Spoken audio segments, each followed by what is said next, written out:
Bonsoir à toutes et à tous, nous sommes en septembre 2022 et je suis tout à fait heureux de venir vous parler d'une découverte récente qui confirme le récit biblique de la création.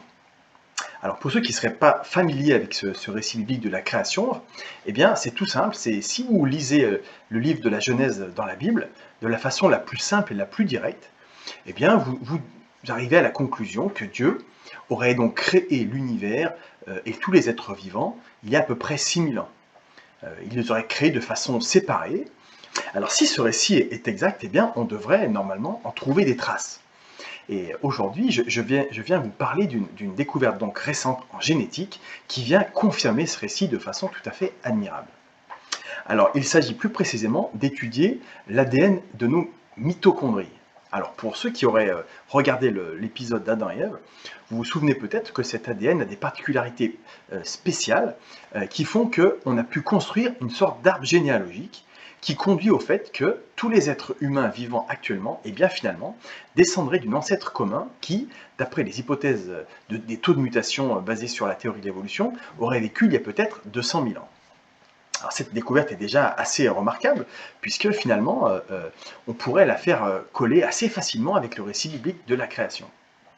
Mais la découverte dont je viens vous parler aujourd'hui, eh bien c'est une découverte qui va dans ce sens de façon tout à fait remarquable. Figurez-vous qu'une équipe de chercheurs a voulu utiliser l'ADN des mitochondries des animaux pour faire le même type d'études. Et vous avez à l'écran le QR code qui vous amènera vers cet article, vous pourrez le consulter.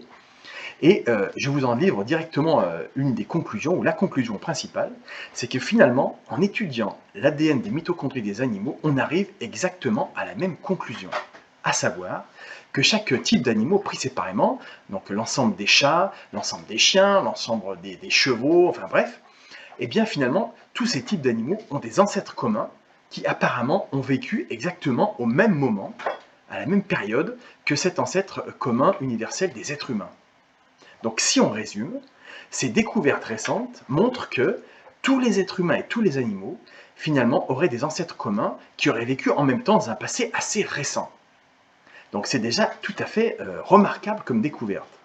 Mais si on ajoute à ça le fait que finalement cette époque de 200 000 ans est obtenue à travers des hypothèses évolutionnistes, notamment pour les hommes que finalement les hommes et les chimpanzés auraient un ancêtre commun d'il y a peut-être 6 ou 7 millions d'années. Donc si on prend des hypothèses sur les taux de mutation de l'ADN mitochondrial basés sur ces hypothèses, on arrive effectivement à des âges peut-être de 150 000 ou 200 000 ans. Mais par contre, si on prend en compte uniquement les taux de mutation de l'ADN mitochondrial qu'on observe actuellement, on arrive au fait que cet ancêtre commun aurait vécu il y a plutôt autour de 6000 ans.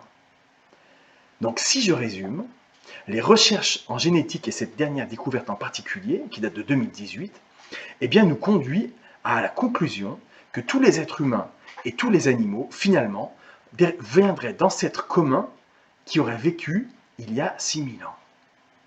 C'est-à-dire exactement le récit biblique de la création lorsqu'on le prend de la façon la plus simple et de la plus directe. Alors vous allez me dire, mais que se passe-t-il? Est-ce que les scientifiques auraient enfin reconnu que la Bible est un récit historique et tout à fait fiable? Pas vraiment. Si on prend les personnes qui ont rédigé cet article, eh bien, que s'est-il passé? Eh bien, ils se sont sentis obligés d'inscrire en préambule de leur article que eux ne croyaient pas à Adam et Ève ni au déluge. C'est tout à fait remarquable parce qu'en réalité, leur étude va justement dans ce sens. Alors vous allez me dire, mais quelle explication fournissent finalement les scientifiques sur cette situation? Bien, ils vont parler de goulot d'étranglement. Ils vont dire que finalement, pourquoi est-ce qu'on a un ancêtre commun récent d'il y aurait 200 000 ans? C'est parce que la population a beaucoup réduit. Mais là, on a une découverte qui comment dirais-je, pourrait lever quelques doutes sur cette explication parce qu'on s'aperçoit que finalement, c'est la même chose pour tous les animaux. Donc il faudrait qu'il y ait eu un goulot d'étranglement de tous les animaux et de tous les êtres humains. Donc c'est une découverte qui est tout à fait extraordinaire et qui va précisément dans le sens de la création. C'est pas étonnant puisque pour nous qui sommes chrétiens, nous savons que c'est réellement la parole de Dieu. Et je n'aurai qu'un mot pour terminer, à Dieu soit la gloire.